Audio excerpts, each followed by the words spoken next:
Hello ladies and gentlemen, this is Bryant with Amusement Source, and it's time for another roller coaster road trip. This time we are in Mason, Ohio, and we are at Kings Island, which is a Cedar Fair park. It was built in 1972. They have over 40 rides and attractions, including 15 roller coasters, and we're very excited. So we're gonna go and jump right in and check out this awesome theme park. We just went through the metal detectors and they were very efficient here.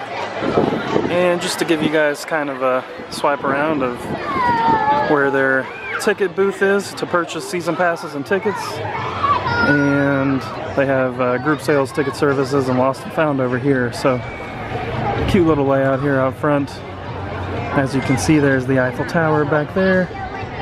And then directly over here is an inverted version of a boomerang. So if you guys at Fiesta Texas ride boomerang, this is an inverted version of that. Finally in the main entrance of the park, and it's very pretty here. Show you guys a really nice fountain and then the Eiffel Tower in the background. Lots of shops. Going the Six Flags Over Texas route with the Christmas lights, but they ain't hiding it, so you know it's all good. There's not too many people in here yet, but I do think it might get busy later. So we'll probably get a Fastlane, which is this park's version of a flash pass. You guys see that box over there? That's an indoor version of Poltergeist, so I'll have to let you guys know later on when we ride it how it compares to Poltergeist at Fiesta Texas. If you need to go to a park map kiosk here, they're actually touchscreen monitors, so just click live entertainment and it's going to show us. It's going to show us stuff. It's going to show us where the thing is, it shows us the show times and everything. That's awesome. We did go ahead and buy a Fast Pass, which comes in wristband form. It was $85 with a Platinum Pass discount. I do have a Platinum Pass for Cedar Fair. I know that sounds like a lot of money, but you actually get a lot more rides here and they don't do the weird wait time situation like Six Flags does. So our first stop is going to be this B&M inverted coaster, which is called Banshee. Think like Goliath or Batman the Ride at Six Flags Over Texas, except much more unique layout. This, ladies and gentlemen, is what inverted coasters should be. This might be by far the best inverted roller coaster I've ever been on. First drop is super steep, and the whole rest of the ride is just crazy intense. Crazy, crazy intense, in a good way.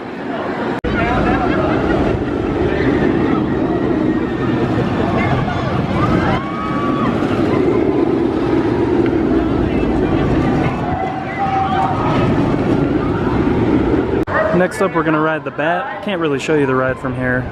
It is a suspended coaster, so not too many of those around. And it does open at 11, so we got about 5 minutes and then we'll head on and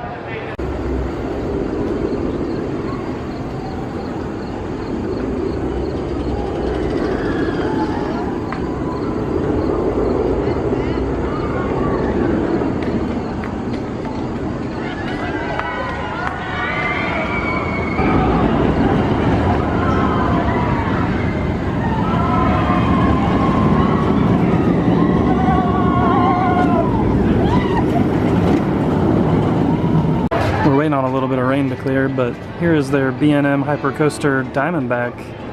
Lots of airtime, it looks like. And then this is Mystic Timbers over here, which is their GCI Woody. So we'll let the rain calm down a little bit and then we'll get a move on with some more rides. Alright guys, we're about to ride Diamondback. And as you can see, it's a B&M Hypercoaster, but the seats are actually kind of staggered. So one row, they're together in the center, and then the row behind it, they're actually spread out, so you're kind of on the outside. Definitely going to ride on one of the outsides. Here's a look at Diamondback, the B&M Hyper going up the lift, and all I can say is this was a really fun ride. Lots of really good airtime, really mostly airtime hills all the way through, which is the type of coaster I like. Give you an extreme coaster shot.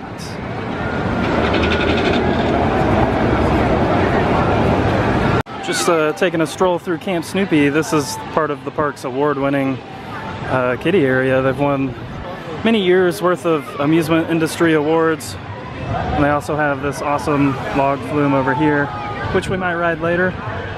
We also rode Mystic Timbers. I haven't gotten any video of that for you guys yet, but I'll try to get that here in a little bit. That was a really fun wooden coaster. We just rode Boo Blasters on Boo Hill, which of course I couldn't film inside of, but it's an interactive dark ride where you have a gun and you shoot targets. Very reminiscent of Scooby-Doo Ghost Blasters at Fiesta, Texas, and actually was a Scooby-Doo ride when this was owned by Paramount. But now it's still kind of spooky themed, and it was really fun. I really enjoyed it. Back up at the front, just wanted to show you guys how massive this fountain actually is. The entrance is over there, so at the beginning of the video we were standing over there, and now we're all the way over here. Another fun little thing, they have these little sensors, so I'm assuming if anyone tries to jump in, it deactivates all of the fountains, which is probably a good safety feature to have. We did stop for some lunch. I pigged out a little bit before I realized I should have shown this to you guys. They have a place that makes burritos and burrito bowls, so I got chicken and pinto beans and rice, sour cream, sauteed vegetables. They had corn salsa and tomato salsa. Now it's nothing like, oh excuse me, it's nothing like what you would get in Texas, but it's not terrible. It's very fresh, and they were cooking the meat raw as we were waiting in line, which is nice. And then of course these chips, which I'll show you guys there. Those, they actually fry those fresh here too, and these are delicious. Alright folks, this is the Racer. I know it looks like one wooden roller coaster, but there's actually two tracks, and you race the other side. This is a classic out and back. And there they go. And this, there you go, you can see the other train. This was actually an original ride when this park opened in 1972. Alright guys, we can watch them race. Red is way in the lead. Pretty fun ride though.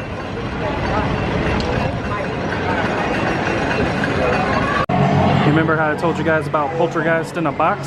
This is actually the queue area for this, so it's themed really well, and there's a spaceship over there, so when we get closer I'll actually show that to you guys. Sometimes the lights do crazy things too.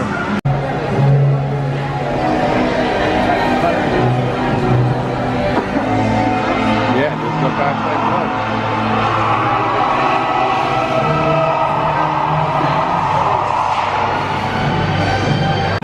Better look at the theming in here. Huge spaceship, really cool. This ride is called Flight of Fear, by the way. I know I've been calling it Poltergeist in a box, but it does have a name. Here's what the station looks like in Flight of Fear. Pretty awesome. And then, just like Poltergeist, it launches right from here. So yeah, I feel the same way about that ride as I do about Poltergeist. Just not my thing. It's really uncomfortable, a little rough, but you know, it's a really cool theme. We also rode Adventure Express, which is their Aero mine train. So kind of like Roadrunner Express at Fiesta, Texas, but a lot more fun. And I'm gonna show you guys what we're riding next. Well, this is the park's Vekoma Flying Dutchman coaster. And you're probably a little more familiar with B&M ones, but honestly, I like these a little bit better.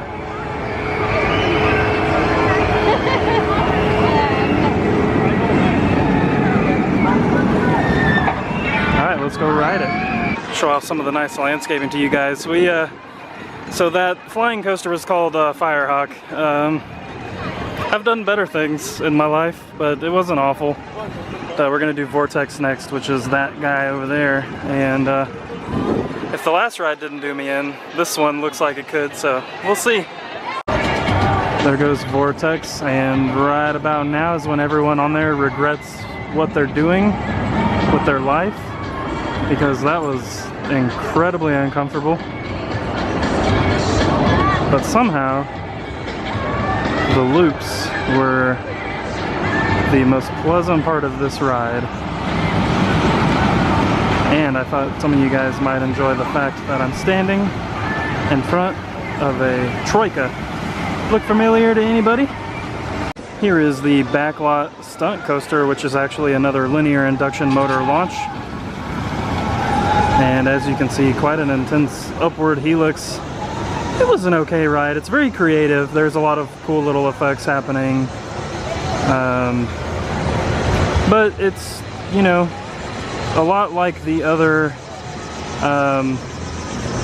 linear induction coasters, where it just has kind of a rattle that will kind of you know, make you a little loopy. There is a cool fire effect over here. Let me see if I can get in on it. So you're basically sitting here and they make it seem like you're getting shot at. This ride has terrible viewpoints, by the way. And they make it seem like you're getting shot at and the thing blows up. There it goes. And then you go down into this cool pitch black area, which was actually my favorite part of the ride. Here's a look at the first drop of Mystic Timbers. We just rode Beast. I can't really show you that one. It's off in the woods. But this is Mystic Timbers, their newest wooden coaster, and it's really fun. It's kind of like an out and back, but not so traditional, but very fun and very smooth.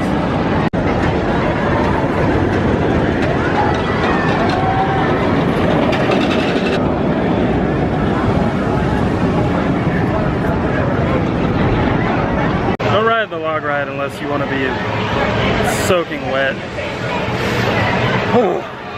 It's clean water though.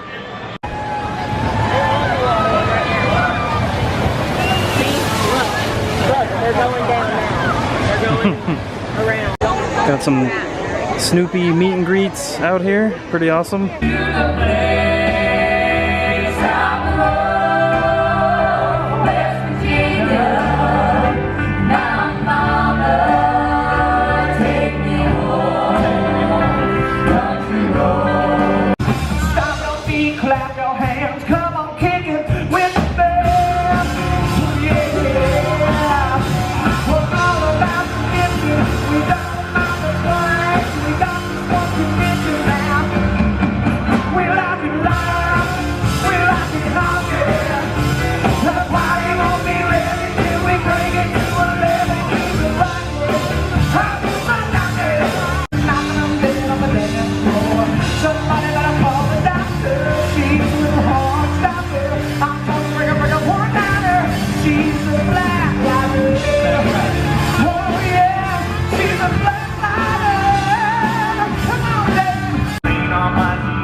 Guys, this is the last roller coaster we have to ride. It's called Vertigo, and I showed you guys this at the beginning of the video. It's basically an inverted version of a boomerang, and I'm sure you guys saw the country show we just watched. It's really nice to see that a theme park tries to do shows as long as possible, because people do want to see those.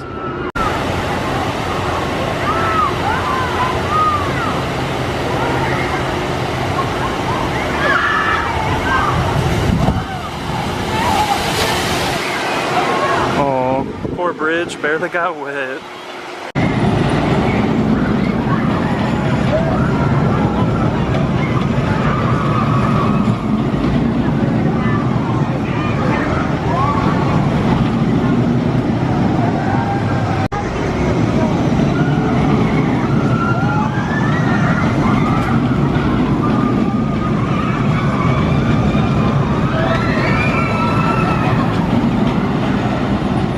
Alright guys, that's going to do it for this trip. I hope you guys enjoyed the park. As you can see, lots of really awesome roller coasters, and then just enough to kind of balance it out. There are definitely some things there.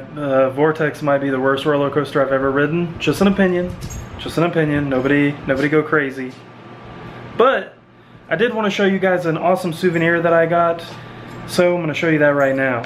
So this is actually the only souvenir that I ended up with at Kings Island, and this is a Coaster Dynamics Nano coaster of their B&M steel coaster Diamondback. And basically what this is a miniature model of the ride. Now I don't have it put together yet, obviously, but you can kind of see how this looks. These things are awesome. These do cost $30 at the Cedar Fair parks, and they have way more models. They had Mystic Timbers and just all kinds of other rides. So day one of the roller coaster road trip is over, and tomorrow we head on to Cedar Point. So we thank you guys for watching, and we'll see you soon.